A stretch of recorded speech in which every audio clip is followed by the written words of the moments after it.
正式上映后2天15时，票房突破10亿，打破内地影史9项纪录。猫眼评分9.3分，《独行月球》这样的好成绩，直接给低迷的电影市场注入了一剂强心针。这也正应了网友那句由沈腾和马丽主演的《独行月球》才是开心麻花该有的水准。在《独行月球》之前，虽然开心麻花拍出了如《夏洛特烦恼》、羞羞的铁拳、西红柿首富这个杀手不太冷静、4部叫好又叫座的喜剧电影，但也拍出了许多如理查的姑妈这样粗制滥造且烂俗的喜剧电影。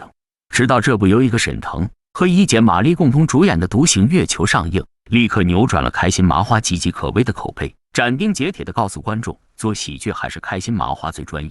为了防止小行星撞击地球，人类不得不开启月盾计划，而参与此项目的航天维修工孤独月却因为意外没有赶上大部队撤离，被孤身一人留在了月球，甚至在目睹小行星撞击地球后，意识到自己可能是全宇宙最后一名幸存的人类。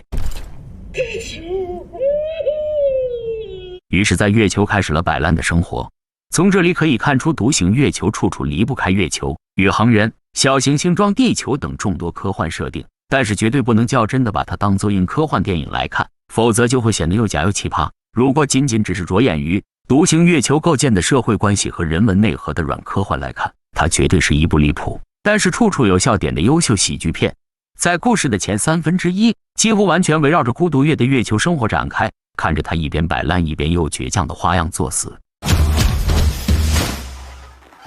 偶尔对着自己心上人的照片露出猥琐的一面，虽然有些笑点略显低俗，但是足以掀翻房顶的笑声足以证明观众的喜爱程度。紧接着在故事的中段，孤独月发现地球上的人类可能存活，开始了自己艰难但是百折不挠的重返地球计划。在这一部分中，孤独月并不知道自己一举一动正在以直播的形式被地球人围观，他脑海里只有回家这个渺小且朴素的愿望，于是开始了自己愚公移山和夸父追日般的苦修。这一部分的故事比起搞笑，更侧重于励志和热血，几乎孤独月每完成一项不可能，观众都能切实的和他一起感受到那份成功的喜悦，有点中二，但是又足够热血沸腾。本以为故事的末尾能够来个中国人最喜欢的大团圆，没想到还是落入了英雄为了拯救地球以身殉职的俗套，强行升华价值观。原本的喜剧底色在略显严肃的氛围里融合的不够完美，这样一来确实会显得比较尴尬。但总的来说，独行月球绝对是一部及格水准之上的喜剧片，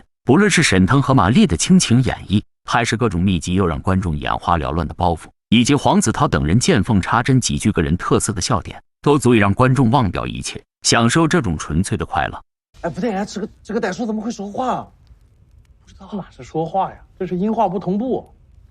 我能不知道吗？没变。尤其是看到孤独月暗恋女神马兰星不得，还被脾气暴躁的金刚鼠狂揍，好不容易联系上地球，结果得知自己的一举一动，包括丢人的行径全被直播给了地球老乡，在心上人面前简直就是一个大型社死现场。除了搞笑以外，独行月球也确实有很多触动观众的点，就像是孤独月从小给自己的定位就是一个不争先不甘落后的中间人，也就是和我们大多数一样的普通人，但最后拯救地球的恰恰又是这个普通又不起眼的中间人。就像他知道自己是被马兰星落在月球之后，仍然钦佩对方的责任心而心生爱慕，在危难来临之际，他也毫不犹豫的在回家和顶上去之间选择了自己认为该做的事，那是孤独月孤身拯救地球的时刻，是他属于小人物的英雄梦。从这一点来说，独行月球的内核更加饱满而深刻。独行月球中，沈腾的演技再一次获得观众认可，该搞笑的时候搞笑，但在悲情的时候，哭戏感染力超强。比如片中他终于与以为已经毁灭的地球取得联系时，他喜极而泣的表情，